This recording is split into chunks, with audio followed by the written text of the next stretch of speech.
Hello everyone, स्वागत है आपका मेरे चैनल शर्मिला देसी फ्लेवर्स में। आज मैं लेकर आई हूँ यूपी फेमस सत्तू के पराठे की रेसिपी, जो कि खाने में बहुत ही टेस्टी लगता है और इसे बनाने में ज़्यादा समय नहीं लगता है। इसे बनाने में बहुत ही कम समय लगता है। इसे आप चाहे नाश्ते में या बच्चों के टिफिन में बनाकर दे सकते हैं और इसे बनाना भी बहुत ही आसान है। तो चलिए रेसिपी को शुरू करते हैं।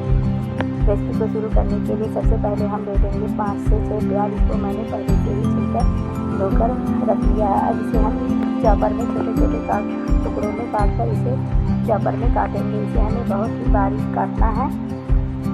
हम जितना बारीक काटेंगे पराठा बनने में उतना ही आसानी होगी और बेचने में भी बहुत आसानी होगी। इसी तरह से हम चॉपर में इसे बारीक बारीक काट देंगे। आप चाहे तो चाकू से भी बारीक काट सकते हैं। इसी तरह से हम सारे प्याज को चॉपर में ही काटेंगे। प्याज को काट लेने के बाद अब इसी चॉपर में हम थोड़ा सा लहसुन की कलियाँ डाल देंगे और 7 से 8 हरी मिर्च डाल देंगे। इसे भी हम इसी चॉपर में बारीक काट देंगे। मिर्ची को आप कम भी कर सकते हैं, जितना भी खाना पसंद हो। इसी तरह से चॉपर में इसे हम बारीक काट देंगे और इसी में 1 चम्मच नमक डाल देंगे। लहसुन और हरी मिर्ची को हम कूट कर भी डाल सकते हैं, लेकिन मैं इसे चॉपर में ही काट कर डाल रही हूँ। आप चाहे तो ऐसे भी डाल सकते हैं। अब इसी में हम 1 चम्मच भुना हुआ जीरा पाउडर डाल देंगे और थोड़ा सा अजवाइन लेंगे, इसे भी इसी में हम क्रश करके डाल देंगे। साथ ही इसी में अब 1 चम्मच नमक डाल देंगे। यह देखिए, यह चने का बेसन है। इसे मैंने पहले से ही भून कर रख लिया है।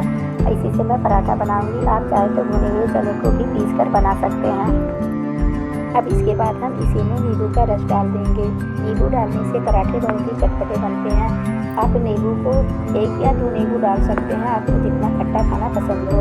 नींबू डालने से बहुत ही इसका टेस्ट और भी ज़्यादा बढ़ जाता है। इसी तरह से सभी को हम डालकर अच्छे से इसे अब मिक्स कर देंगे। इसे हमें हाथों से अच्छे से खूब अच्छे से मिक्स कर देना है। इसमें हमें और कुछ नहीं डालना है। आप चाहे तो इसमें से थोड़ा सा तेल भी डाल सकते हैं। अब इधर हम आटा ले लिए हैं, इसमें से थोड़ा सा अजवाइन क्रश करके डाल देंगे और आधा चम्मच हम इसी में नमक डाल देंगे। नमक डालने के बाद इसे हमें हाथों से अच्छे से मिक्स कर देना है। अच्छे से मिक्स कर देने के बाद अब इसमें हम पानी डालकर इसका आटा लगाएंगे। थोड़ा थोड़ा पानी डालकर हम इसका आटा लगाएंगे। आटा हमें ना बहुत गीला करना है और ना ही बहुत सख्त। आटा इसका मुलायम लगाएंगे। जितना अच्छा मुलायम आटा लगाएंगे पराठे हमारे बनाने में उतना ही आसानी होगी। इसे हम 10 मिनट के लिए रेस्ट करने के लिए रख दिए थे। अब यह 10 मिनट होने के बाद अब इसके हम छोटी छोटी लोई काटेंगे।